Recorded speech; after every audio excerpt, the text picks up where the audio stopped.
Olá pessoal, sejam muito bem-vindos a mais uma aula. Hoje nós vamos falar do segundo tema da disciplina de Física 2 que eu estou ministrando para o curso de Licenciatura em Química da Unifap, né, no semestre letivo 2020.3, ok? Você que está vendo pelo YouTube, o link para esses slides, bem como os materiais que eu vou mencionar a seguir, eu vou deixar aqui na descrição e você pode baixar pelo DocSite, ok? Se você é aluno da Unifap, está cursando a disciplina, você já possui esse material lá no sistema. Basta você entrar com o seu login e pegar tudo lá disponível, certo? Bom, esse slide, pessoal, eu montei baseado nos livros do Halliday, do Jürgen Friedman e do Moisés Nussenwang, volume 2.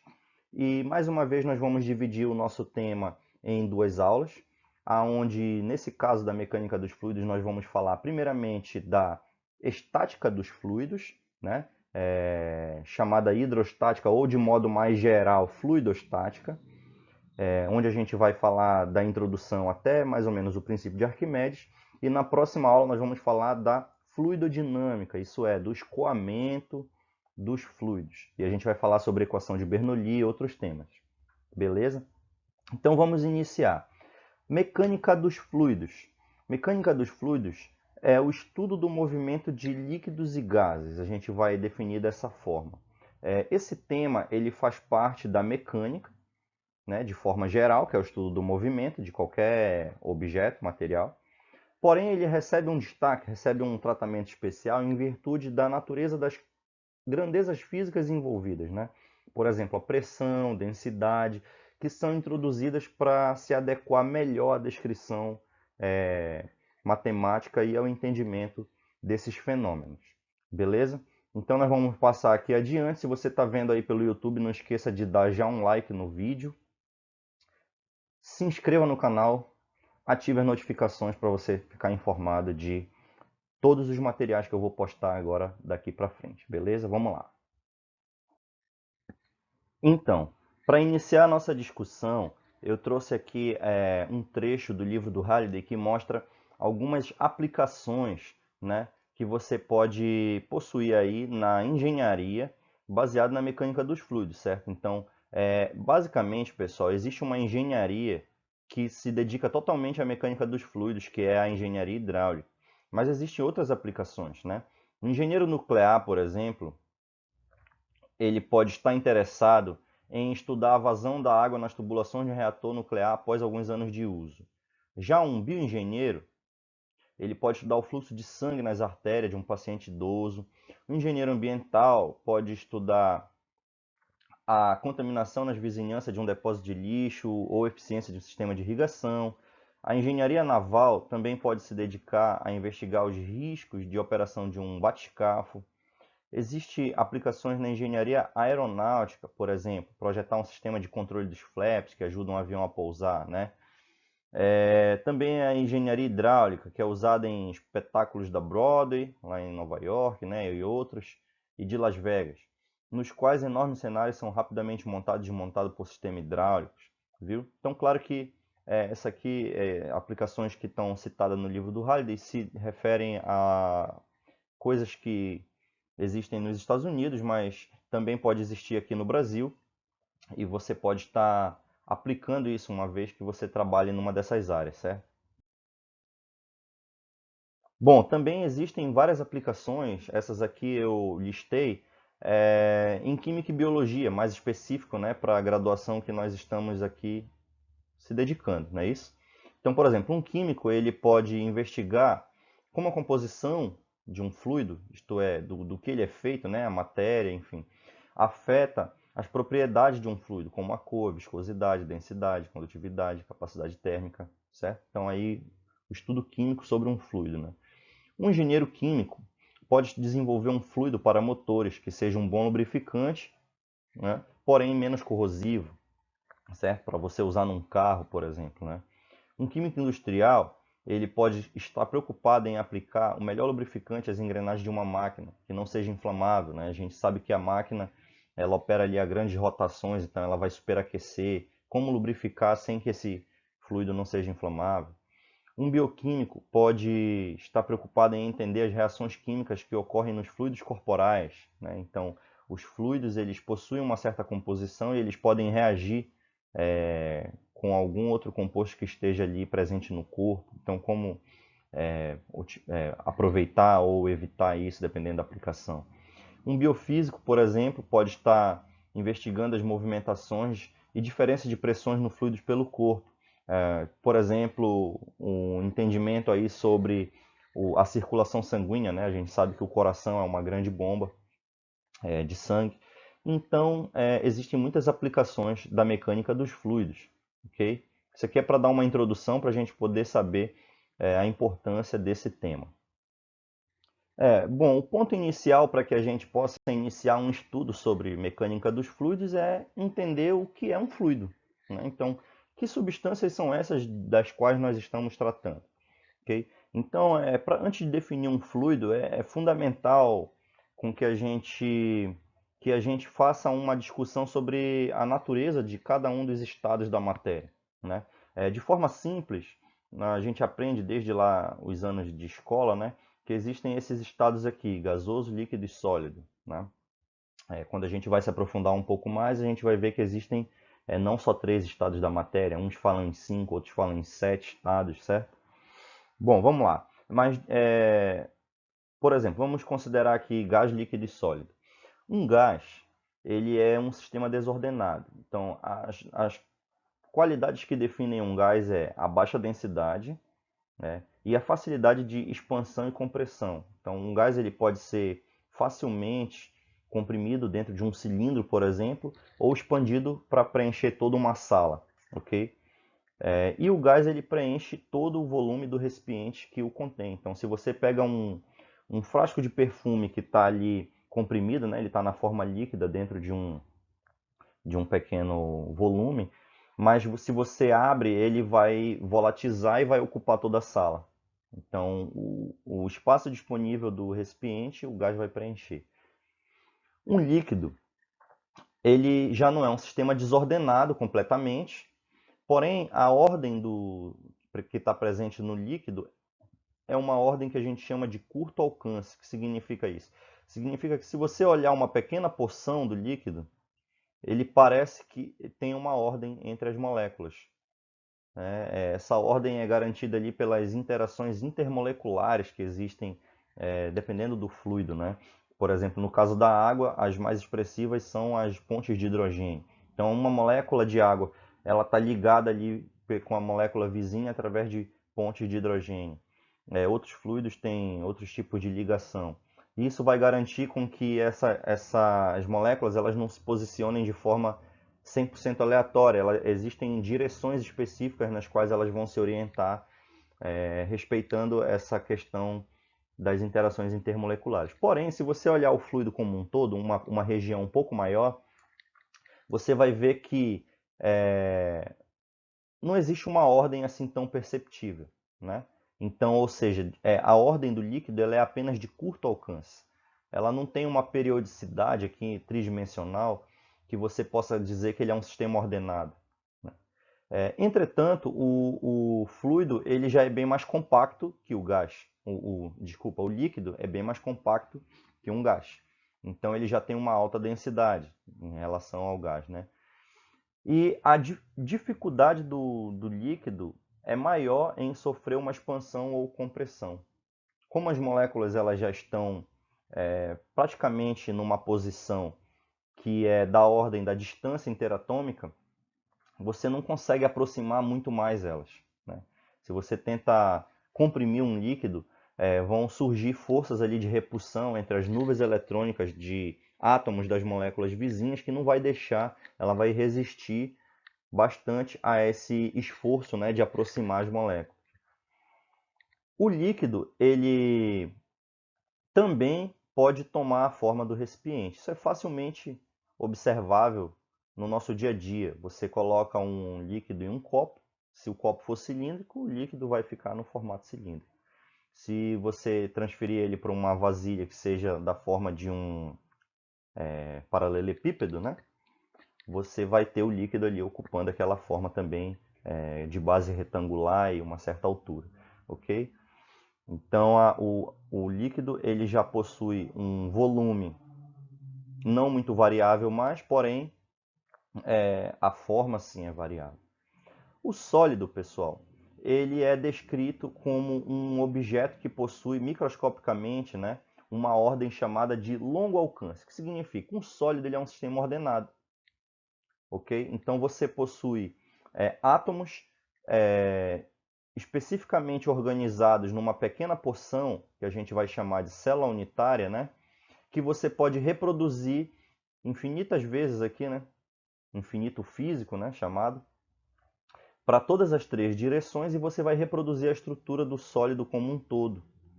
Então, um sólido ele possui algo que a gente chama de estrutura cristalina, ou seja, ele possui uma periodicidade tridimensional, né? E você pode descrevê-lo em termos da composição e da orientação dessas ligações que vão formar a estrutura cristalina. O sólido ele também possui alta densidade, ele é o maior entre essas três aqui, né? Considerando uma mesma substância. Então ele é um sistema compacto e ele também tem dificuldade de expansão e compressão. Só que agora ele tem uma forma rígida, ou seja, o volume de um sólido ele é bem definido. Então, em poucas palavras, a gente tem aqui volume e forma bem definido. No líquido você possui apenas o volume bem definido e no gás você não possui nenhum, né? Nem o volume nem a forma são bem definidos. Ok? Gases e líquidos, eles possuem em comum a propriedade de escoar. O que significa? Se você possui o gás ou o líquido dentro de um recipiente e você abre esse recipiente, eles vão passar para fora, né? Esse material vai ser despejado, ou seja, ele escoa facilmente. O sólido não, né? Vamos passar um pouco mais à frente aqui que a gente vai detalhar essa questão do que é um escoamento. Observe, fluido a gente define como uma substância que pode escoar, né? Aqui nessa figura 1, a gente observa aqui um pedaço de uma cachoeira, ok? Então a gente pode observar que facilmente, né, a água cai aqui devido à influência da gravidade, okay? Que nesse caso aqui está puxando ela para o nível mais baixo, aqui, uma altura mais baixa, né?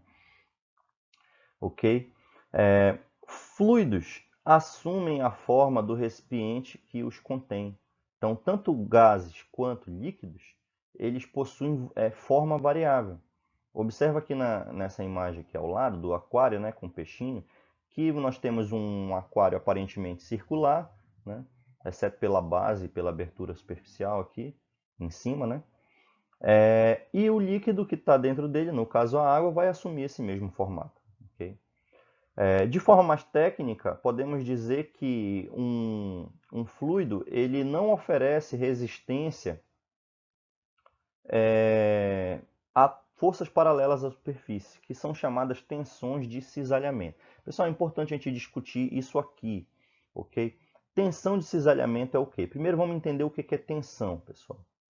Tensão é força por área.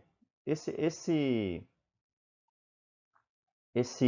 quadrado aqui vermelho, ele está escrito da seguinte forma. Esse tal ele vai representar uma tensão, né, que é dado pela força que atua numa determinada superfície, dividido pelo valor numérico dessa superfície aqui.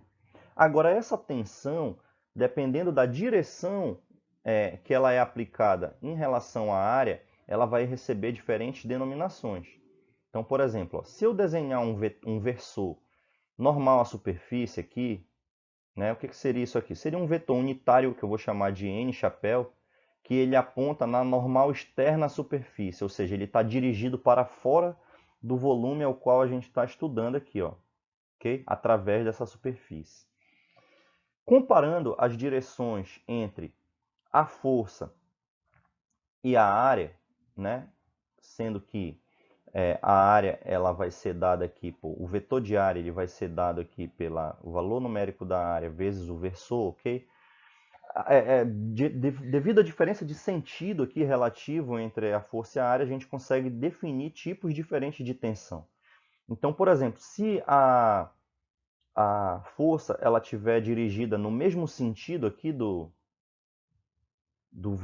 versor N, a gente vai dizer que isso aqui é uma força de tração. De outra forma, a gente poderia dizer que é uma tensão de tração. Isso é muito comum quando a gente tem, por exemplo, uma corda, né, puxando aqui a superfície de um objeto. Então você vai dizer que essa tensão ela é uma tração.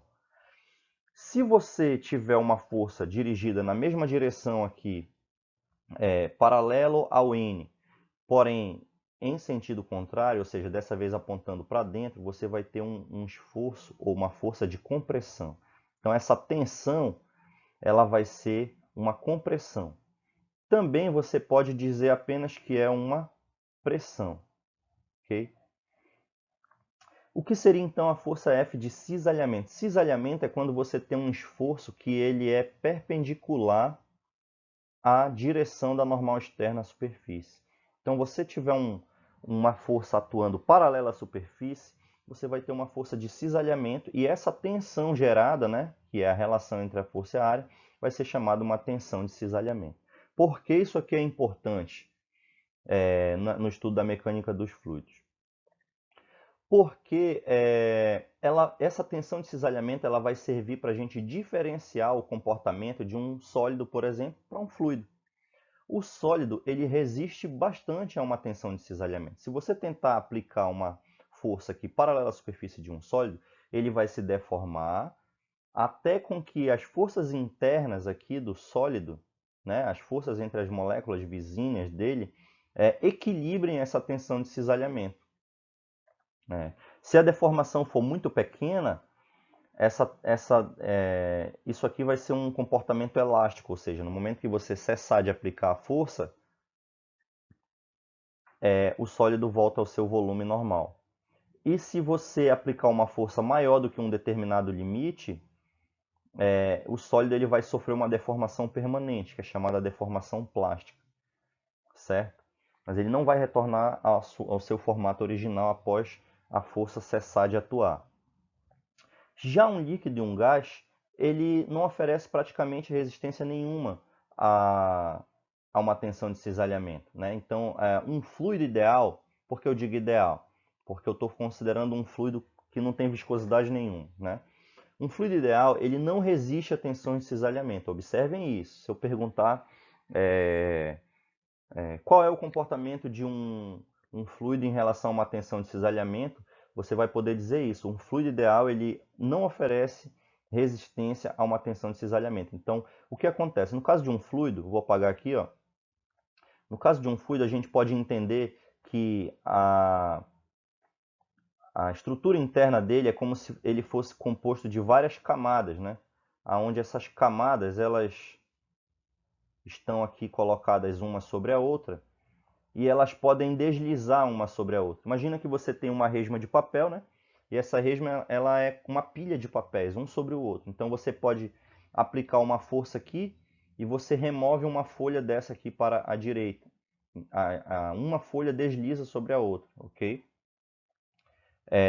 Assim é um fluido, certo? Então você tem camadas que podem se deslocar sobre as outras, sem resistência nenhuma. Bom, um fluido real, ele vai sim oferecer uma resistência a um esforço de cisalhamento, porém bem menor do que seria a resistência de um sólido. Mas isso vai ser suficiente para a gente definir uma grandeza chamada viscosidade do fluido, né? Então, quanto maior for a resistência de um fluido a esse cisalhamento,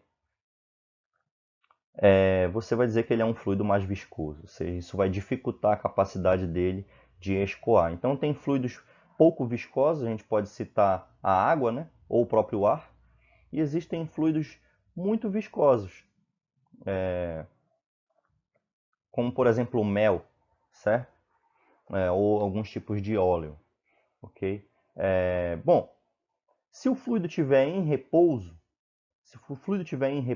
a gente vai dizer que todas as forças de cisalhamento presentes no fluido, a somatória delas, ou seja, no caso de um fluido em repouso, a força resultante de cisalhamento é nula. Okay? Isso é a condição que a gente chama de condição de equilíbrio, que é a condição que nós vamos estudar ao longo dessa aula aqui, já que nós vamos falar de fluidos estáticos. Ok? Então, no caso de um fluido em repouso, não podem haver tensões de cisalhamento, ou seja, tensões tangenciais, né? Bom, existe uma série de materiais que têm propriedades aí que são intermediárias entre o líquido e o sólido, né? O piche, né, aquele material usado aí na aplicação de asfalto, ele quebra se você aplica um golpe sobre ele. Então, ele, mediante um impacto, ele se comporta como um sólido, ele racha. Porém, ele pode escoar, né? E isso é a capacidade de um fluido. O vidro, por exemplo, apesar dele se comportar na prática como um sólido, mas quando você olha internamente, o vidro ele não tem ordem de longo alcance, então ele é mais definido como um líquido.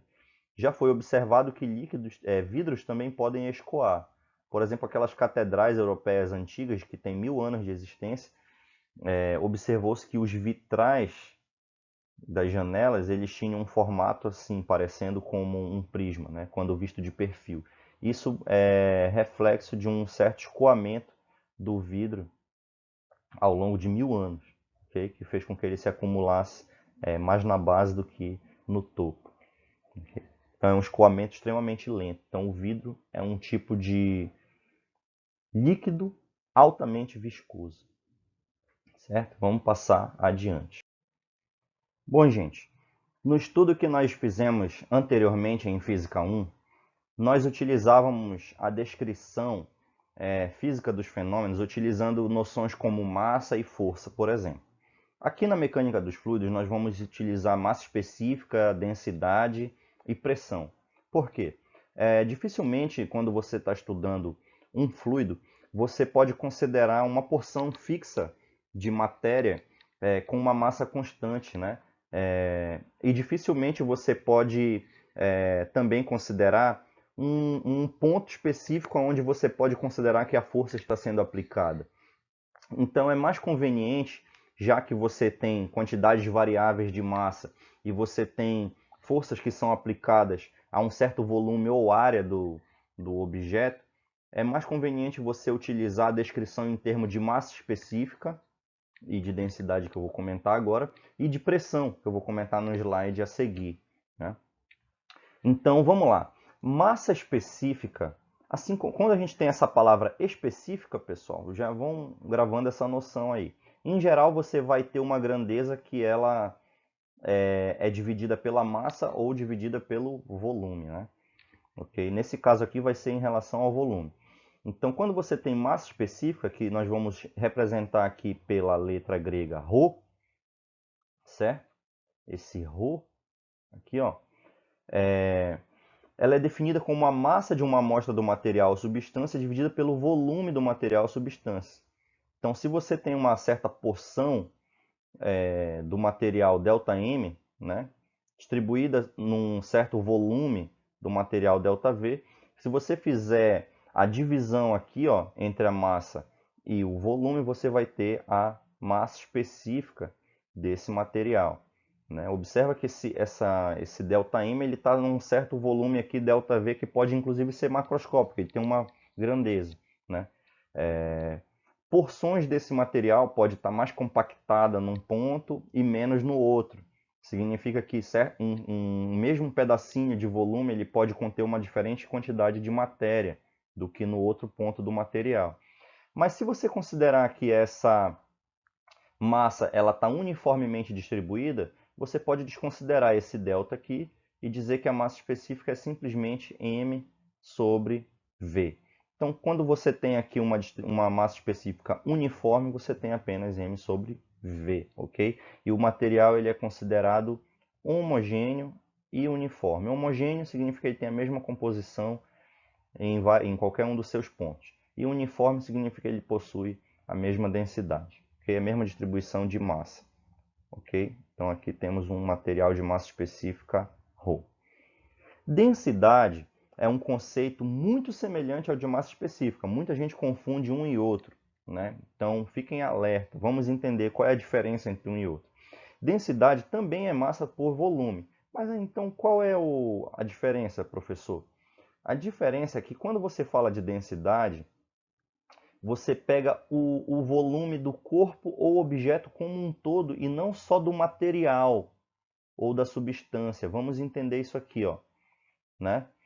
A massa específica, ela é uma propriedade do material, ou seja, do aço, da madeira, do vidro, enquanto que a densidade, ela é uma propriedade do corpo, ou seja, em vez do aço, você pode estar considerando um automóvel, né, que é feito de aço. Em vez de vidro, você pode estar considerando aí um copo, né, ou uma jarra que é feita de vidro. Em vez da madeira, você pode estar considerando aí uma canoa, né, que é feita com madeira. Okay? Então, agora você está falando de um corpo ou objeto. Lembrem que se esse corpo ou objeto ele for feito inteiramente do mesmo material, ou seja, se ele for um corpo maciço e homogêneo, ou seja, feito na sua totalidade do mesmo material, a massa específica ela vai se confundir com a densidade. Mas os objetos, em geral, eles não são assim. Eles podem ter porções vazias no seu interior, né? Se você pega uma caixa, por exemplo, de papelão, ela tem uma parte de papelão em volta dela, mas o ar ocupa a maior parte do volume interno. Então, quando você fala em densidade, você pega o volume do corpo como um todo, ok? Considerando inclusive os espaços vazios dentro dele ou porções que podem ser feitas de um diferente material. Então não confundam esses conceitos, certo? Bom, você também vai calcular a densidade dividindo massa sobre volume. Okay? Se a densidade do material for uniforme, se for igualmente distribuído ao longo do seu volume, você pode dizer apenas que ela é massa sobre volume. Observe que tanto massa específica como densidade são grandezas escalares, ok? Então elas vão ser definidas apenas com um módulo, não tem direção e sentido. E a unidade no SI é o quilograma por metro cúbico, ok? A unidade de massa específica e de densidade no SI, ambas são quilograma por metro cúbico. Mas é muito comum nós utilizarmos, por exemplo, o grama por centímetro cúbico. Ou ainda, isso aqui é igual a 1 grama por ml, né?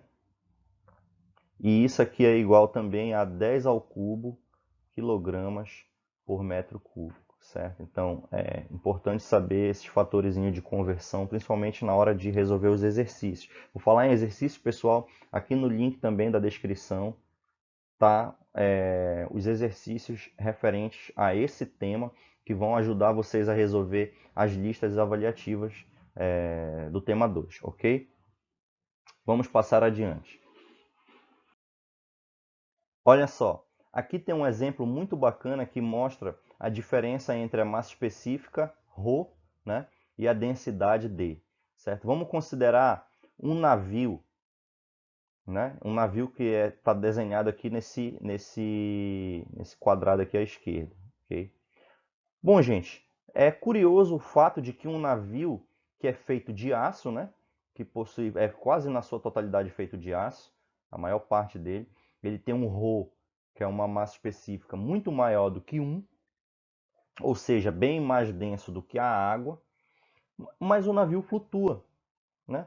Por que o navio flutua? Quando a gente estava lá no início, né, lá no nosso ensino médio, a gente aprendeu que se você colocar o óleo sobre a água ou o gelo, eles vão flutuar na água porque a densidade deles é menor. Mas aí a gente pergunta, a densidade do navio é menor para que ele flutue na água? A resposta, surpreendentemente, é sim. A densidade do navio média, ou seja, se a gente pegar o navio como um todo e calcular a densidade média do navio, ela vai dar sim menor do que 1, que é a densidade da água, é o que está expresso aqui. Por que isso? Porque o navio ele possui porções vazias no seu interior, ou seja, aqui dentro ele tem ar, aqui pelas salas do navio também você tem ar, né? Então, se você pegar a massa toda do navio e dividir pelo seu volume, que é muito grande, né? Porque o navio é um objeto bem grande, você vai ter um valor menor que 1. Então isso explica o fato do navio flutuar, né?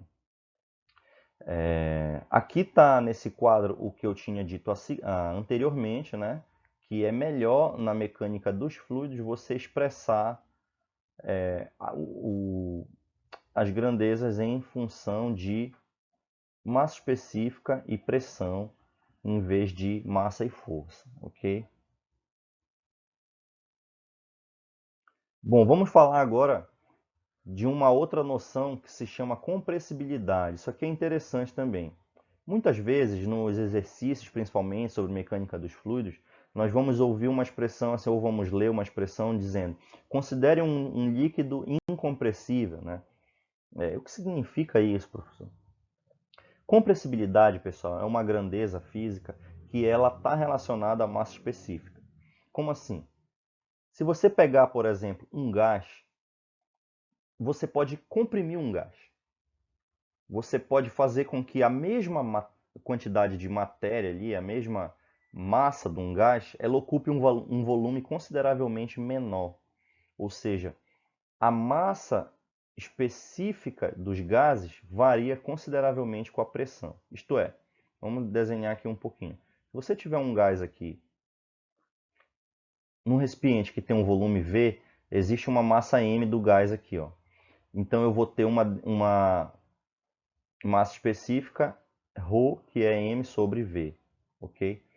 Mas se nós tivermos esse mesmo gás comprimido num volume V' muito menor do que o volume inicial, nós vamos ter agora um ρ', né? Que ele é a mesma massa, ou seja, você tem a mesma quantidade de gás que você tinha antes, só que agora ele está comprimido num volume muito menor. Então, se você diminui bastante esse volume aqui, ó, você está aumentando a massa específica. Então, essa massa específica, no caso de um gás, ela é uma massa específica que não é constante, né? Não é constante. Então, ela varia consideravelmente dependendo da pressão aplicada para diminuir o volume aqui. Eu estou falando de compressão, certo? O mesmo se aplica no caso se você expandisse esse gás. Se você expande o gás, a massa específica dele vai diminuir, ao invés de aumentar. Porém, isso não acontece com líquidos. Então, aqui está uma diferença, né? Você pode ter um fluido, tanto o ar como a água, por exemplo, que é um exemplo de um gás, um exemplo de um líquido. Ambos são fluidos, porém, os gases são compressíveis e os líquidos não. Isso aqui quando a gente está considerando forças e pressões da ordem típica do dia a dia, ok? Então aqui, olha, tem o ar a 20 graus Celsius e 1 atm de pressão, ele possui, ó, uma massa específica de 1,21. Porém, se você mantém esse gás na mesma temperatura e aumenta a pressão sobre ele, ó, a 50 atm, olha só, a massa específica dele aumenta em mais de 50 vezes, ó, e vai para 60,5 aqui, aproximadamente 50 vezes, né? Já a água, vamos observar, ó, se você tem a água a 20 graus Celsius e 1 atm, você tem a densidade dela aqui, ou massa específica também nesse caso, né? É de 0,998 vezes 10 ao cubo. Praticamente 1 vezes 10 ao cubo, né? Quilogramas por metro cúbico, ok?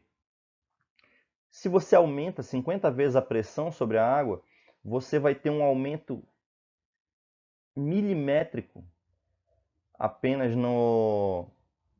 na massa específica. Ela vai continuar sendo 1 vezes 10 ao cubo. Ela praticamente não varia. Você pode facilmente perceber isso utilizando uma seringa, né? Experimentem pegar uma seringa, sem agulha, né? Só a seringa. E encha a seringa com ar. Em seguida, você tampa a seringa com o seu dedo e pressione. Você vai observar que você vai facilmente conseguir diminuir o volume do ar lá dentro do êmbolo. Se você encher a seringa dessa vez com água e tentar pressionar, você não vai conseguir diminuir o volume, né? Apenas usando a força, a sua força muscular, no caso, a força das suas mãos, né? Mesmo com uma prensa, algo assim, você dificilmente conseguiria diminuir o volume da água de maneira perceptível, ali na escala da seringa, ok? Então, essa é uma diferença aqui entre dois tipos de fluidos, ok? Os gases são compressíveis e os líquidos não. Depois eu faço um vídeo mostrando esse experimentozinho aqui. A outra grandeza muito importante no estudo dos fluidos é a pressão, ok? Então, a pressão em um fluido. O que é pressão, pessoal? Pressão é uma grandeza física que mede como a força se distribui num material. Então, ela é calculada dividindo o módulo da força pela área da superfície na qual essa força é aplicada, ok? Então, você pode calcular a pressão dessa forma que está ilustrada aqui no quadro, né? Nesse quadrinho verde aqui, certo? Bom, fluidos, eles dentro de um recipiente, eles exercem pressão sobre a parede do recipiente. Então, se você tem, por exemplo, aqui um copo de Becker, ilustrado aqui na figura, você tem um fluido aqui dentro e você tem um corpo imerso aqui nesse fluido. Então, todas essas superfícies que estão aqui ilustradas, né? Essas superfícies laterais, o fundo e a superfície do corpo em questão aqui que está imerso, todos eles vão estar sofrendo pressões exercidas pelo fluido. Significa que esse fluido ele vai apertar, né, pressionar esse objeto por todos os lados, assim como a parede do fluido. Então, a pressão é representada pela letra P, né, minúsculo, e ela é dada pela força normal que o fluido exerce sobre a parede dividida pela área. Então, força normal significa que sempre essa força que o fluido exerce aqui, né, ela vai ser dada na direção perpendicular à superfície que está sendo aplicada. E se você pega a totalidade dessas forças aqui e divide pela área total aqui do objeto, ao qual a força está sendo aplicada, você vai ter a pressão exercida pelo fluido. Okay? No caso, considerando um fluido como um todo aqui, você vai ter uma pressão média. E ela vai ser dada pela variação da força em relação à área que você está considerando. Se você tiver uma superfície plana, aonde você pode considerar que o módulo da força ele não varia de ponto a ponto aqui nesse fluido, você vai dizer então que a pressão exercida ela é uma pressão uniforme, ou seja, ela é uma pressão exercida por uma força de módulo constante. Ok? Bom, qual é a diferença dessa pressão média para uma pressão local aqui num determinado ponto do fluido? A diferença é que a pressão média ela é dividida pela área total da superfície. É a força como um todo dividida pela área total. Se você está falando de uma pressão local, ou seja, a pressão local ela é a pressão medida apenas numa pequena área ao redor do ponto que você está considerando. Ok? Então isso é a pressão local. Você pode dizer, se essa área aqui for muito pequena, você pode representar isso aqui assim, ó, né? Você pode dizer que essa força sobre a área aqui, a derivada da força sobre a área, também vai ser a pressão. Ah, professor, mas isso aqui é uma distribuição considerando o fluido como um meio contínuo. Sim, porque para a escala macroscópica, as flutuações decorrentes das diferenças de propriedade de ponto a ponto de uma molécula para outra no interior do fluido é muito baixa. Deixa eu reformular essa minha frase aqui. Significa que, mesmo você tendo, a nível microscópico, pequenas variações nas propriedades do fluido de um ponto a outro, por exemplo, se você pegar um ponto em cima de uma molécula e um ponto intermediário entre duas moléculas vizinhas, porém, no nível macroscópico, essas diferenças elas não vão ser significativas, você não vai perceber. Você vai entender como se o fluido ele fosse um material que ele tem as mesmas propriedades ao longo de todo o seu volume, né? Qualquer uma das direções que você percorra no fluido, ele vai ter exatamente as mesmas propriedades. Densidade, enfim, composição, ok? Então você pode tratar o fluido como um meio contínuo. Observe que aqui na expressão da pressão, você tem apenas o módulo da força, né? Então, a pressão ela é uma grandeza escalar em que pese ela seja calculada utilizando a força que é uma grandeza vetorial, ok? Isso aqui, claro, no nosso nível aqui de estudo que estamos pretendendo para a matéria de Física 2, nós vamos considerar assim. Mas se você tiver interesse em se aprofundar, você vai descobrir mais à frente que a pressão ela pode ser dada por um tensor, que ela vai, na verdade, servir como um objeto matemático que descreve toda a distribuição dessa força ao redor do volume, ok? Mas a gente está interessado em saber o módulo da pressão. O módulo da pressão é calculado assim, o módulo da força dividido pela área. A unidade de pressão no SI, pessoal, é o Newton por metro quadrado, que é a unidade de força dividido pela unidade de área, ok? E ela recebe um nome especial. Newton por metro quadrado ele vai ser conhecido como Pascal. Só que existem muitas unidades de pressão que a gente vai utilizar, né? Existe a unidade bar, que é 10 a quinta Pascal. Existe o ATM, né, que é a pressão atmosférica. Existe os milímetros de mercúrio também. Então é importante você pesquisar um pouco, ler no livro os fatores de conversão entre essas unidades, porque elas vão aparecer muito nos exercícios que a gente resolver. Ok? Ok, o que mais posso falar aqui? Tá. Qual é a relação entre força e pressão? Então, se você quer calcular a pressão a partir da força, você vai fazer uma derivada aqui da força em relação ao elemento de superfície aqui, a área, ok? Inversamente, você vai dizer que a força ela é dada pelo gradiente da pressão, ok? Então, você pega ali a pressão e você aplica um gradiente aqui, você vai calcular a força. Beleza? Então, vamos lá. Uma vez que nós já definimos as grandezas que vão ser importantes no estudo da fluidostática, vamos agora passar a ver como elas vão se relacionar entre si.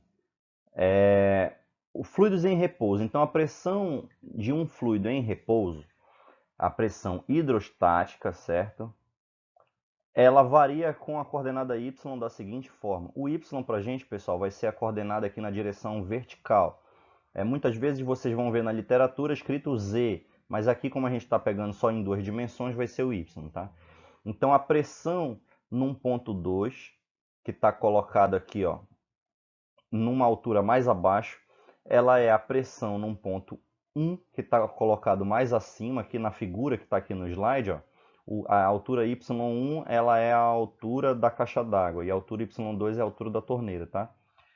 E mais, né, então é a pressão P1 mais ρ, que é a densidade, nesse caso da água, né? A gravidade, e o y1 menos y2 é a diferença de altura. Então, esse H aqui, ó, é y1 menos y2, ele vai ser usado aqui na expressão da pressão hidrostática. Então, observe que a pressão hidrostática ela varia apenas com a altura, né? Então, se um ponto de um fluido está a uma profundidade h abaixo de um nível de referência, onde a pressão é P0, a equação acima se torna. Então, se o nosso P1 agora for igual a P0 e o P2 for igual a P, então esse y1 menos y2 vai ser o h e isso aqui vai virar P igual a P0 mais ρgh, certo? Então a pressão hidrostática ela varia linearmente com a altura num fluido em repouso. Pessoal, importante, quando a gente pode dizer que um fluido está em repouso? Um fluido está em repouso quando todas as forças que atuam em cada porção desse fluido se anulam, ok? Como é que a pressão hidrostática varia com a direção horizontal? Por exemplo, se eu pegar um ponto aqui, ó, perto da torneira, e um ponto aqui na mesma parede, mas na mesma altura aqui, só que afastado lateralmente, de uma distância x, né? Qual é a diferença de pressão entre esses dois pontos? A diferença é nula, não tem pressão, porque a pressão hidrostática ela não varia com a direção horizontal, ela apenas varia com a direção vertical, certo? Ok? Bom, Uma aplicação direta desse princípio são as instalações hidráulicas domésticas, né? Sem essa, essa relação aqui, nós não teríamos, por exemplo, uma caixa d'água, né? A caixa d'água, como está ilustrada aqui na figura do slide, ela só funciona por causa disso. Quanto maior for essa altura H da caixa d'água, maior vai ser a pressão. Ó, quanto maior for a altura H, maior vai ser a pressão que a água vai chegar aqui na torneira. Então, por isso que, por exemplo, aqui no meu bairro aqui do Buritisal, aqui em Macapá, a gente tem uma caixa d'água bem grande, né? E essa caixa d'água ela é colocada aí estrategicamente pela companhia de água para que a água chegue com uma pressão suficiente nas torneiras das casas próximas, certo? E aí quando você vai observar também, os prédios eles têm uma caixa d'água lá em cima também, estrategicamente colocadas num ponto acima, justamente para favorecer essa diferença de pressão. Beleza? Galera, essa expressão que a gente acabou de encontrar aqui, ó, que é o P é igual a P0 mais ρgh, ela recebe um nome. Ela é chamada lei de Stevens, né? Qual é o enunciado da lei de Stevens? O enunciado da lei de Stevens, ele é que a pressão de um fluido é a mesma em todos os pontos situados à mesma altura. Então, significa que se eu tiver uma mesma altura H, certo? Aqui, ó, eu vou ter a mesma pressão, certo? Dado um nível de referência H0 com uma pressão P0. Galera, isso sempre foi usado desde a antiguidade. Vocês já devem ter visto em alguma construção os pedreiros utilizando o chamado nível d'água. O nível d'água é uma mangueira, né? Uma mangueira com água dentro, e aí dentro dessa mangueira a água ela vai ficar numa mesma altura, certo? Então a altura da água aqui na mangueira ela vai ser igual em dois pontos. Isso serve para quê? Para nivelar objetos. Então se vocês forem ver, por exemplo, a pirâmide de Gizé no Antigo Egito, ela tem, até hoje, é considerado pelos historiadores, pelos arqueólogos, pelos engenheiros também que já analisaram lá, um dos maiores feitos assim da antiguidade em termos de construção, porque eles conseguiram um nivelamento quase perfeito da base da pirâmide, né? Tipo, a cada um dos vértices do quadrado aqui que a pirâmide está colocada em cima, ele está numa altura, mesmo já tendo mais de 3.000 anos, 5.000 anos, alguns dizem 3, outros dizem 5, outros dizem 10, mas enfim, pelo menos 3.000 anos, né? Ele não variou com o tempo. Então, técnicas antiquíssimas já usavam a água como nível de referência. Beleza? Ó, outra forma de você enunciar a lei de Stevens é dizendo o seguinte, ó, a diferença de pressão entre dois pontos de um fluido homogêneo em equilíbrio é constante e depende apenas do desnível entre eles. Se você pegar um P1 que é dado por P0 mais ρgh1, certo? E se você pegar um P2 que é dado por P0 ρgh2, se você pegar a diferença P1 menos P2, isso aqui vai ser ρgh1 menos H2. Então, essa diferença de pressão ela é constante e depende apenas do desnível entre os dois pontos que você está considerando. Esse também é uma maneira de você enunciar a lei de Stevens, ok? Bom, vocês já ouviram falar dos vasos comunicantes? Vasos comunicantes é uma consequência direta da lei de Stevens. E ele é o princípio do funcionamento do nível d'água, que eu mencionei até aqui, né, que é usado nas construções. O vasos comunicantes são tubos ou recipientes que estão conectados e nestes recipientes um fluido que está colocado dentro dele se mantém à mesma altura em cada uma das suas extremidades abertas. Ó. Então, aqui eu tenho uma extremidade aberta do vaso comunicante, aqui eu tenho mais uma, aqui eu tenho outra e assim por diante. Em cada uma dessas extremidades abertas, a altura do líquido vai ser exatamente a mesma. Se você observar, isso é a lei de Stevens ao contrário. né? Porque aqui eu tenho, ó, na lei de Steve eu estou falando que a pressão é igual para pontos na mesma altura. Aqui nos vasos comunicantes eu estou dizendo que a altura é igual para pontos que estão na mesma pressão. Então aqui, ó, pontos que estão colocados na mesma pressão, eles ocupam a mesma altura no tubo. Okay? Como é que eu sei que eles estão à mesma pressão? Porque por ser cada uma dessas extremidades aberta, a pressão que cada uma sofre aqui é justamente a pressão atmosférica P0. Né? Então, se eles todos estão na mesma pressão, eles também vão estar na mesma altura. Isso é o princípio dos vasos comunicantes. Ok? Bom, como a lei de Stevens se relaciona com a pressão no fundo do oceano, por exemplo? Olha, se você olhar essa figura que está aqui no slide, é uma foto da cidade do Rio de Janeiro, né? Que a gente encontra facilmente aí na internet. E eu coloquei aqui um nível de referência no nível do mar, que é o P0. Então, vamos considerar o P0 sendo a pressão atmosférica ao nível do mar. Abaixo do nível do mar, você vai ter uma pressão maior do que o P0. E acima do nível do mar, se você estiver numa montanha, você vai ter uma pressão 1 menor do que o P0. Então, como que essa pressão se relaciona com a lei de Stevens? Pela lei de Stevens, você pode ver o seguinte, ó, que se eu pegar um nível de referência aqui, P0, e eu aumento essa coluna aqui de água, essa coluna de água ela vai fazer um peso em um ponto que está situado abaixo.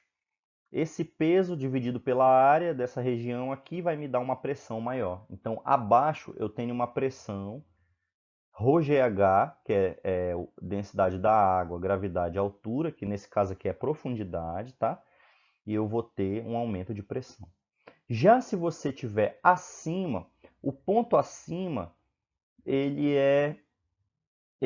se você considerar aqui um sistema de referência apontando para baixo, ele é negativo, porque ele vai estar apontando para cima, ok? Na direção Y. Então você vai ter um ponto acima, uma pressão menor. E agora você vai ter ρ do ar, GH, que é a diferença de pressão entre esses dois pontos aqui. Resumindo, a pressão aumenta com a profundidade abaixo da interface ar-água e diminui com a altitude acima do nível do mar. Gente, um detalhe sobre isso aqui, tá? A lei de Stevens, ela considera fluidos que têm um ρ constante. O que significa isso? Significa um líquido ou um fluido incompressível. Por exemplo, um líquido, certo? Como a água. Então, para o estudo abaixo da superfície, vale aqui a lei de Stevens e a variação da pressão é linear com a profundidade. Para um ponto acima, nós realmente vamos ter uma diminuição na pressão, porém ele já não vai ser linear, porque agora, pelo fato do ar ser um fluido compressível, as porções do ar que estão mais próximas ao nível do mar, elas estão mais comprimidas, então elas têm uma massa específica maior, e as porções do ar que estão acima do nível do mar, por exemplo, no topo da montanha, elas estão menos comprimidas, então o ar é mais rarefeito e a massa específica é menor. Então, além da altitude, também vai entrar a variação aqui, ó, no valor da massa específica. Então, essa pressão ela vai cair não linearmente, mas ela vai cair exponencialmente com o aumento da altitude. Tá? Isso é chamada lei de Rayleigh. Mas eu estou apenas mencionando aqui para a gente saber, certo? Porém, nós não vamos nos dedicar a estudar em detalhes a lei de Rayleigh nesse capítulo agora de Física 2, tá bom? Bom, como fica a lei de Stevens no gráfico? A lei de Stevens no gráfico, ela é uma linha reta, gente. Porque se você olhar aqui, ó, isso aqui é uma expressão que ela basicamente é o seguinte, ó. Ela é da forma de uma equação do primeiro grau, né? A forma de uma equação do primeiro grau é ax mais b. Nesse caso aqui, ó, a gente tem y em função de x, né? O x é o h. O a para a gente aqui, que é o coeficiente angular, ele é dado pela densidade do líquido vezes a gravidade, e o nosso B aqui, ó, que é o coeficiente linear, ele é dado pela pressão atmosférica, certo? Então, qual o significado do coeficiente angular? O significado do coeficiente angular é a inclinação da reta. Então, se você tiver um maior coeficiente angular, você vai ter uma reta mais inclinada. Vou desenhar aqui assim, ó. Se você tiver um menor coeficiente angular, você vai ter uma reta menos inclinada. Ela vai estar aqui assim, ó. Tá? Então, o que significa essa inclinação? Essa inclinação, se você observar aqui, ó, ela é o produto da gravidade vezes a densidade do líquido. Se você estiver considerando três fluidos diferentes aqui no planeta Terra, ou seja, para o mesmo valor de G, quanto maior for a densidade do líquido, mais vai ser inclinado esse gráfico. Então, esse fluido aqui, por exemplo, da linha verde, ele tem uma densidade maior. Esse fluido aqui da linha azul, ele tem uma densidade mais ou menos. E esse fluido aqui da linha amarela, ele tem uma densidade menor. Ok? Então, quanto maior a densidade do fluido, mais inclinada vai ser a reta. O que significa o valor do coeficiente linear aqui, ó? Ele vai te dar a pressão atmosférica ao nível do mar. Né? Porque quando essa altura for zero, aí significa que você está ao nível do mar, a pressão vai ser igual à pressão atmosférica. Ok? Agora, fazendo uma outra análise aqui, vou apagar aqui só para tá meio poluído aqui. Fazendo uma outra análise, você vai ter o seguinte, ó. Digamos que você tem o mesmo líquido, por exemplo, a água, só que você está comparando o comportamento da pressão, a variação da pressão da água aqui na Terra com a Lua e Júpiter. Então, na Lua, o gráfico da variação de pressão seria esse aqui, ó. Porque agora você tem a mesma densidade, porém a gravidade muda. Então, quanto menor o valor da gravidade, por exemplo, na Lua, menos inclinada vai ser a reta. Na Terra, nós teríamos isso aqui, ó, porque a gravidade é um pouco maior. Em Júpiter, nós teríamos essa curva em verde aqui, porque a gravidade de Júpiter ela é bem maior do que a gravidade da Terra. Ou seja, você então pode interpretar o gráfico da lei de Stevens em termos da densidade e em termos da gravidade. Beleza?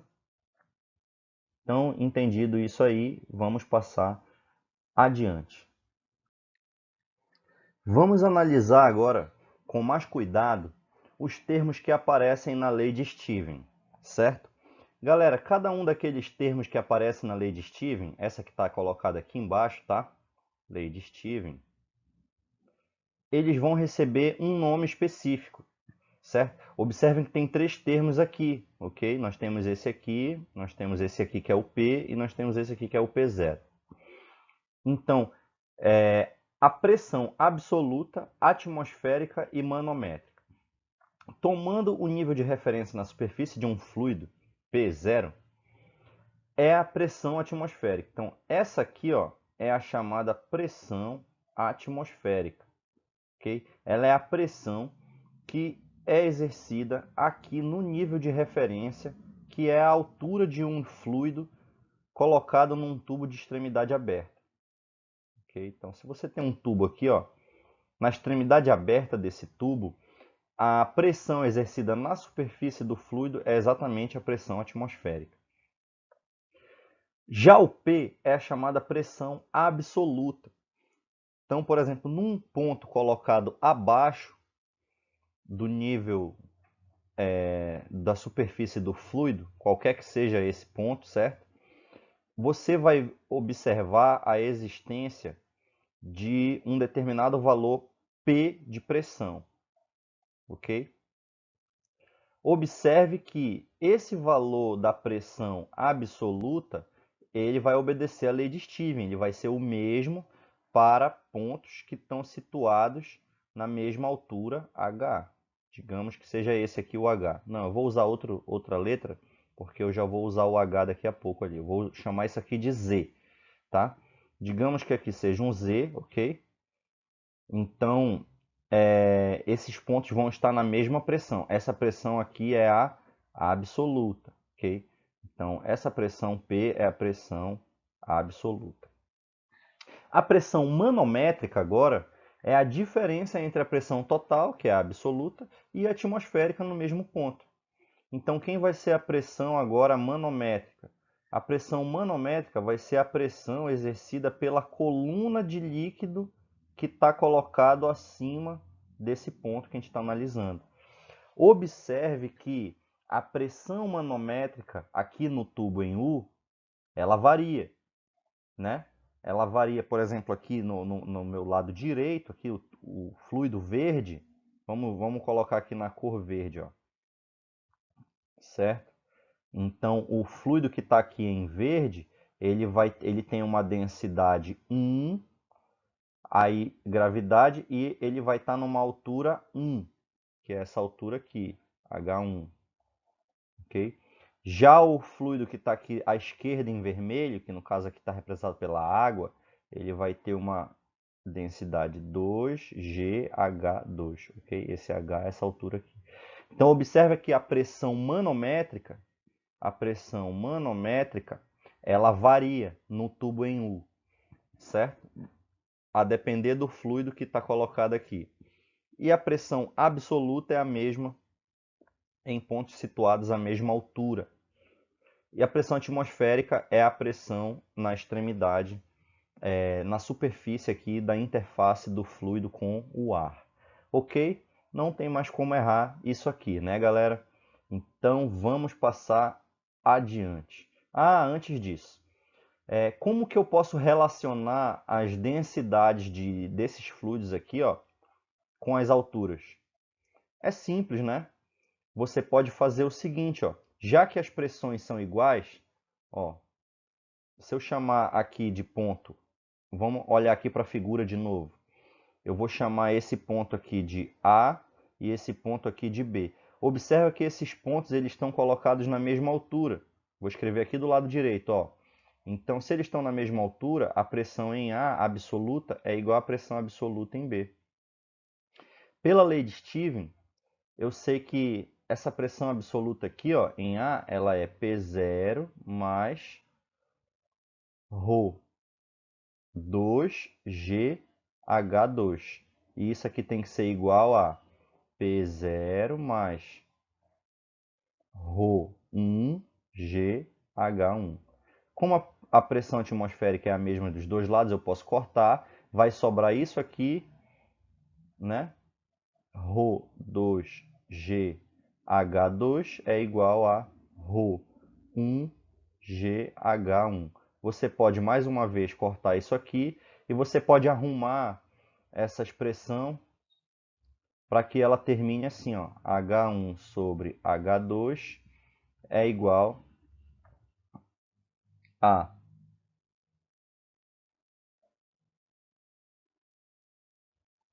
ρ2 sobre ρ1, ok? Então, olha, a altura do fluido ela é inversamente proporcional à densidade. Significa que o fluido que tem maior densidade, ele vai ter uma altura menor, e o fluido que tem menor densidade, ele vai ter uma altura maior. É isso que a gente observa aqui, ó. A água, ela tem densidade maior do que o álcool, então a altura que ela vai estar aqui no tubo à esquerda é menor. E o álcool, ele tem densidade menor que a da água, então ele vai estar numa altura maior aqui, beleza? Então assim é que a gente relaciona as alturas no tubo em U com a densidade ou a massa específica, no caso aqui, né, desses fluidos. Ok. Como nós podemos fazer para efetuar uma medição da pressão na prática, né? Como é que a gente consegue mensurar praticamente essas pressões? Essas pressões, pessoal, elas são medidas através de aparelhos, né? São instrumentos que são utilizados de aferição da pressão. Bom, para medir a pressão, você pode ter um manômetro ou um barômetro, a depender se você quer medir a pressão manométrica ou se você quer medir a pressão atmosférica, também chamada de pressão barométrica, né? Então, o manômetro, aqui, ó, ele é um instrumento que ele serve para medir a pressão manométrica, certo? Pressão manométrica. Já o barômetro, que é esse outro aqui, ele serve para medir a pressão atmosférica. Então vamos falar aqui primeiramente do barômetro. O barômetro é um aparelho usado para medir a pressão atmosférica, e o barômetro mais simples, e também o primeiro que foi proposto, é o chamado tubo de mercúrio ou barômetro de Torricelli, né? O que aconteceu? Teve uma história muito interessante sobre isso aqui. Na época lá de Galileu, teve um construtor que ele fez um projeto que era de uma bomba de sucção, né, para jogar água a uma altura bem elevada para irrigar os jardins do Duque da Toscana, isso lá na Itália, certo? Só que ele conseguiu observar que a altura máxima que a água podia ser alcançada, que ela podia ser bombeada através de uma bomba daquele tipo, era em torno de 10 metros. Nessa época tinha um aluno de Galileu, que era o evangelista Torricelli, que ele deu a explicação correta desse fenômeno. Ele falou que a pressão atmosférica é que empurrava a água para cima num tubo, né? E ele disse que a depender do valor da densidade da água, a altura girava em torno de 10 metros mesmo, o máximo que a água poderia alcançar. E ele falou o seguinte, que o mercúrio ele tem uma massa específica que é 13,6 vezes a massa específica da água, ele chegaria numa altura de 76 centímetros. Bom, depois que o Torricelli falou isso, teve um amigo dele, que era o Vincenzo, né? O nome dele era Vincenzo Viviani, no ano de 1643, que ele fez o experimento, né? Então ele colocou o mercúrio dentro de um tubo de 1 metro de comprimento, né? Então esse tubo tinha 1 metro de comprimento, e ele encheu até a boca o tubo com mercúrio, que é um líquido, né? A temperatura ambiente. Depois ele virou esse tubo de cabeça para baixo, emborcado aqui numa vasilha que também tinha mercúrio, usando o dedo para tampar a extremidade do tubo aqui. E quando ele soltou, o mercúrio desceu até uma altura de 76 centímetros, como tinha sido previsto por Torricelli, né? E aí aqui a gente tem um experimento interessante porque ele definiu um valor para a pressão atmosférica, que é 1 atm, ele equivale a 76 milímetros, desculpa, 760 milímetros de mercúrio, que é justamente os 76 centímetros que foi observado, né? Então, esse equipamento bem simples, que é um tubo aberto contendo mercúrio, ele serve para você estimar o valor da pressão atmosférica. Depois desse experimento que o Vincenzo Viviani realizou, Pascal ele pediu ao seu cunhado, que era chamado Perrier, para subir até a montanha de Puy de Dôme. Não sei se a pronúncia é assim, né, em francês, mas enfim, vou escrever aqui, depois você... Tinha uma montanha chamada Puy de Dôme. E esse cunhado do Pascal, ele subiu lá na montanha. E ele observou que a uma altitude de aproximadamente 1000 metros, a coluna ela diminuía 8 centímetros. Ou seja, a pressão era realmente menor à medida que você aumenta a altitude. Então a pressão atmosférica ela varia com a altitude, certo? Isso foi confirmado com esse experimento utilizando um barômetro de mercúrio, certo? Bem interessante essa ideia, né? É curioso isso porque na antiguidade se tinha uma frase que era muito repetida pelos filósofos, que era: a natureza tem horror ao vácuo. Eles diziam que a natureza por si só ela não deixa com que exista um vácuo, porque imediatamente você tem um fluido que preenche o vácuo. Nesse caso seria a água, o ar, e nesse caso aqui o Torricelli, ele foi o cara que lançou um experimento onde ele criava um vácuo aqui nessa região da extremidade do tubo fechada, né? Como a pressão de vapor do mercúrio ela é muito baixa, realmente aqui era um bom vácuo que se formava, né? O Otto von Guericke, em 1654, ele fez alguns experimentos onde ele colocava duas bandas de uma esfera de cobre em contato com uma corrente de cada lado e 8 cavalos de cada lado tentavam separar as bandas da esfera, mas eles não conseguiam, porque dentro da esfera tinha um vácuo, né? Isso aí ajudou a eliminar aquela ideia de que a natureza tem horror ao vácuo, né? Bom, então o barômetro ele é um equipamento usado para medir a pressão atmosférica. Essa parte aqui está entendida. Vamos falar agora sobre o manômetro. O manômetro, pessoal, como o nome sugere, ele é um equipamento usado para medir a pressão manométrica, né? Então é aquela pressão que depende da altura, né? Que é ρGH, ok? Então um manômetro bastante simples, que também foi um dos primeiros a ser construído, é o manômetro de tubo aberto. Então, o manômetro de tubo aberto é um aparelho usado para medir a pressão manométrica de um gás. Como é que ele funciona? Aqui nós temos uma extremidade aberta, ou seja, a pressão aqui nesse nível 1 da figura, ela é nada mais do que a pressão atmosférica, ok? E nós temos um nível aqui de referência que vai ser esse nível atingido pela outra extremidade do líquido no tubo. Bom, um gás colocado num tanque conectado a esse tubo, ele vai exercer uma pressão manométrica PM. Essa pressão manométrica vai empurrar o líquido aqui e isso vai ser contrabalanceado pela pressão exercida por essa coluna de líquido do outro lado.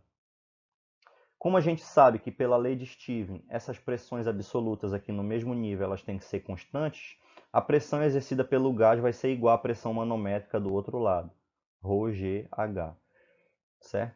Então, com o manômetro, se você usar o nível 2 aqui como nível de referência, basta você medir essa altura H e você determina o valor da pressão do gás. Beleza? Bom, os manômetros eles são muito usados em qualquer tipo de instalação hidráulica, né? Também caldeiras, tubos de ar pressurizado, enfim. O botijão de gás que você tem na sua casa, existem alguns tipos de mangueiras que eles vêm com o manômetro, né? E esse manômetro ele é calibrado de tal modo que você consegue estimar o volume de gás ainda restante. Baseado na pressão do gás, ele sabe te dizer o volume também, quantos litros de gás ainda está disponível ali no botijão, para você não ser surpreendido na hora que você estiver cozinhando o feijão acabar o gás, né? Então você pode trocar o gás a tempo, certo? Então é isso. Já estamos em condição agora de conversar um pouco sobre o princípio de Pascal. É um dos mais importantes, né, junto com a lei de Stevens, o princípio de Arquimedes, nesse campo aí da hidrostática.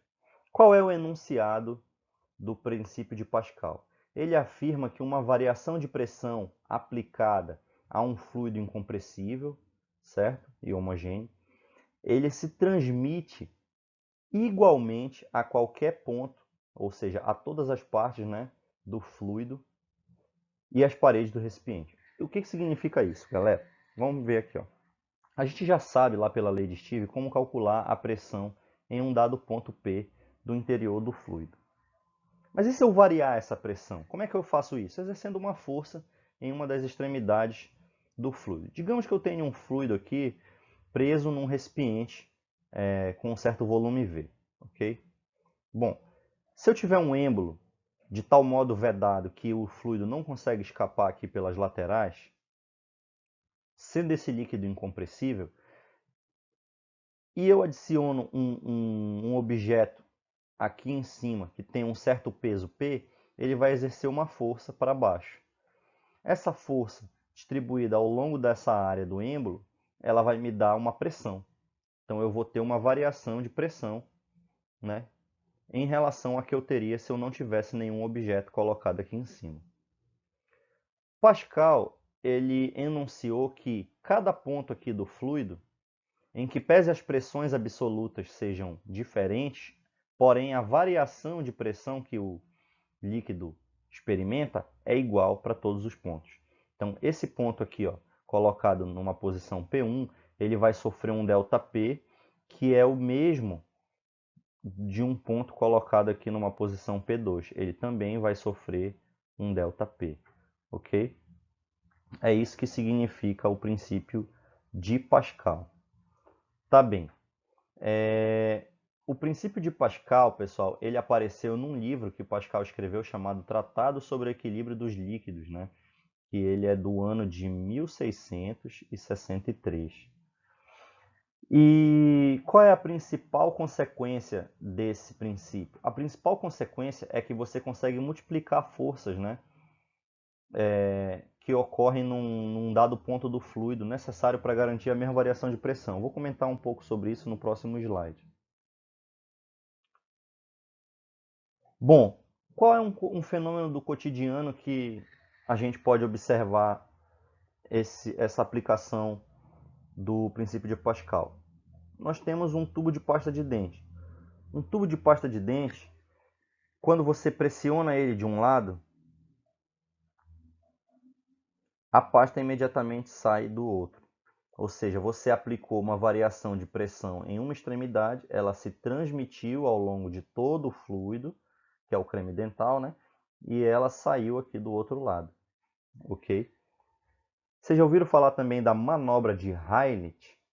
A manobra de Heimlich, ela é um procedimento utilizado para desengasgar uma pessoa, né? Quando uma pessoa come muito rápido e engole um pedaço de carne, por exemplo, que fica preso na garganta e ela está engasgada, você pode abraçar essa pessoa fortemente na direção do diafragma aqui, né?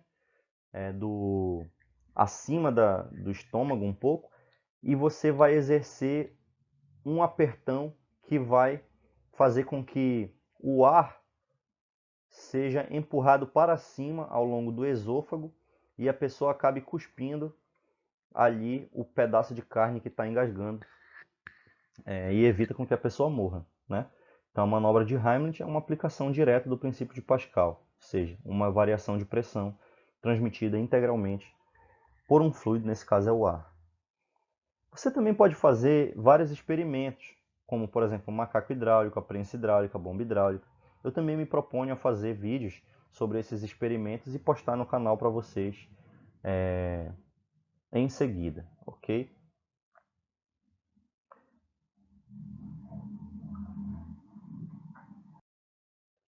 Gente, o princípio de Pascal, ele possui uma vasta gama de aplicações muito importantes. Uma das mais conhecidas é o macaco hidráulico, também chamado de elevador hidráulico. Imagina que você quer subir um objeto de um peso muito grande, por exemplo, um veículo, né, um carro. Então você vai precisar exercer uma força muito grande, não é verdade? Bem, não se você tiver um elevador hidráulico. Com o elevador hidráulico, você pode, usando a força das suas mãos, elevar um veículo de 1, 2, 3 toneladas. Como é que isso é possível? Isso é possível se você construir uma estrutura como essa da figura que está aqui. Ó. Você vai ter um fluido que vai estar dentro de um recipiente, onde ele tem duas extremidades abertas. Na primeira extremidade, que é a extremidade de entrada, nós vamos ter um êmbolo com uma área AE, que é a área de entrada. E essa área é uma área pequena. Na segunda abertura, que é a abertura de saída, nós vamos ter um êmbolo que ele tem uma área AS, que é a área da saída. Essa área AS precisa ser muito maior do que a área AE. Por que eu preciso dessa diferença de áreas? Porque pelo princípio de Pascal, eu sei que a variação de pressão que eu aplicar num ponto, ela vai ser sentida integralmente, igualmente, né? Transmitida integralmente para cada ponto do fluido. Então, a mesma variação de pressão que eu tiver aqui no êmbolo de entrada, eu tenho que ter no êmbolo de saída. Analisando essa maneira de escrever aqui o princípio de Pascal, eu vou observar imediatamente o seguinte, ó, que se essa área AS ela for muito maior do que a área AE, eu preciso também ter uma força Fs muito maior para que essa razão se mantenha constante. Ok? Então vamos ler aqui. Ó. Suponha que uma força externa de módulo Fe seja aplicada de cima para baixo ao êmbolo da esquerda ou de entrada, cuja área é. Essa força Fe é essa que está circulada aqui. Um líquido incompressível produz uma força de baixo para cima de módulo Fs no êmbolo da direita ou de saída, cuja área é As. Então vai surgir uma força Fs do outro lado. E a sacada aqui é que a gente multiplica a força. Né? Gente, então a força ela vai variar no princípio de Pascal. O volume que eu desloco de fluido vai variar? Não, gente. O volume de fluido deslocado no êmbolo E, que eu estou achurando aqui, ó, volume V, ele é igual ao volume de fluido que vai ser deslocado na área de saída também. Então, observa que o volume ele é calculado pela multiplicação dessa altura aqui, que vai ser o nosso deslocamento, né, pela área. Então, se eu tiver uma área menor, eu vou ter um deslocamento maior. E se eu tiver uma área maior, eu vou ter um deslocamento menor, de modo que esse produto se mantenha sempre constante. Ok?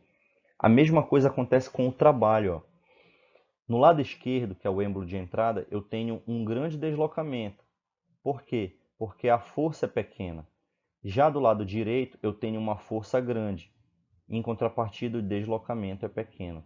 De modo que esse produto aqui, que é o trabalho, também se mantém constante. Ok? Então, em resumo, no princípio de Pascal, a força varia de um êmbolo para o outro, o volume e o trabalho permanecem constantes. Ok? Vamos passar adiante. É preciso agora a gente mencionar um outro importante princípio da hidrostática, que é o princípio de Arquimedes. Qual é o enunciado do princípio de Arquimedes? Quando um corpo é imerso, total ou parcialmente, num fluido, ele sofre uma força vertical para cima, exercida pelo fluido, que é igual em módulo ao peso do líquido deslocado por esse corpo. Observa que a direção da força é vertical, o sentido é para cima, e o módulo ele vai ser igual ao peso do fluido deslocado. Esse F aqui significa fluido, ok? E o peso é o quê? Peso do fluido, ele é igual à massa do fluido vezes a gravidade. Bem, a gente sabe que a massa é a densidade do fluido vezes o volume do líquido deslocado. O volume do líquido deslocado, pessoal, ele vai ser igual ao volume da porção do objeto que está imerso. Então, quando você entra numa banheira, por exemplo, um volume igual ao volume do seu corpo, ele é despejado para fora da banheira. Né? Se você medir o peso desse fluido que foi despejado, você vai ter uma medida direta do empuxo. É isso que significa o princípio de Arquimedes. Bom, o princípio de Arquimedes ele é uma consequência direta da variação de pressão, né, ao longo da altitude aqui da profundidade, melhor dizendo, de um objeto. Se você observar, a parte de baixo de um corpo que está imerso, ela está numa pressão maior, uma pressão P2 que é maior do que a parte de cima. E a gente sabe que a força é pressão vezes área. Então, se você tiver uma pressão maior, você também tem uma força maior. Portanto, as forças que são exercidas na parte de baixo, elas são muito maiores do que as que são exercidas na parte de cima. Isso vai gerar uma força resultante vertical para cima. Então, a força de empuxo é uma consequência da pressão da água. Ok? Dizem que Arquimedes ele descobriu esse princípio em uma história muito famosa da antiguidade. Havia um rei chamado Rei Herão que ele mandou o Ourives construir uma coroa de ouro. Mas ele estava desconfiado que o ourives tinha misturado prata na coroa. Só que a massa da coroa correspondia à massa de ouro que o rei tinha dado para o ourives. Então ele não tinha como saber se a coroa tinha sido ou não falsificada só pesando a coroa. Então ele passou essa questão para o Arquimedes. Arquimedes, depois de muito pensar sobre isso, ele foi para um dos banhos públicos que tinha lá em Siracusa. Quando ele entrou na banheira, ele observou que um volume igual ao volume do seu corpo de água era expulso da banheira. Um volume de água igual ao volume do seu corpo. Então ele teve a ideia de mergulhar a coroa dentro d'água e ver qual era o volume que era despejado pela coroa. Se esse volume fosse igual ao volume de uma igual massa de ouro, então a coroa seria pura. Se o volume fosse maior, a coroa teria sido falsificada, porque a densidade da prata é menor do que a densidade do ouro, então ela ocupa um volume maior. Bom, dizem que realmente a coroa tinha sido falsificada, Arquimedes descobriu, e o rei acabou mandando executar o ourives, né? Mas a outra coisa que aconteceu aí também foi que quando o Arquimedes ele descobriu, ao mergulhar na banheira, o princípio do empuxo, ele saiu gritando, correndo, nu, né? E gritando a palavra eureka. A palavra eureka em grego significa achei, e ela ficou famosa desde então, associada ao processo de descoberta, né? Sempre quando algum cientista faz uma descoberta, ele grita eureka. Bem, a existência do empuxo, ela faz com que a gente perceba o peso dos objetos dentro da água menor do que a gente sente quando o objeto está fora da água. Isso porque o peso do objeto dentro da água vai ser um peso aparente. Então, o peso aparente de um corpo, o que é o peso aparente? Ele é o peso que o objeto aparenta ter quando está imerso num fluido, né? E como que calcula o peso aparente? Ele é calculado pela diferença entre o peso real do objeto e o peso e a força de empuxo, né? Então, o peso aparente nada mais é do que essa diferença aqui. Então, por que é mais fácil levantar uma pedra dentro da piscina? Porque a força aplicada tem que ser maior apenas que o peso aparente, já que o empuxo está diminuindo, fazendo uma parte do trabalho. Ok? Pessoal, agora vocês vão aguardar a próxima aula, que eu vou mandar sobre a parte de hidrodinâmica, e depois nós vamos fazer alguns exercícios juntos. Eu peço que vocês também baixem os arquivos que forem precisos e já resolvam a lista. Então, muito obrigado e até a próxima aula.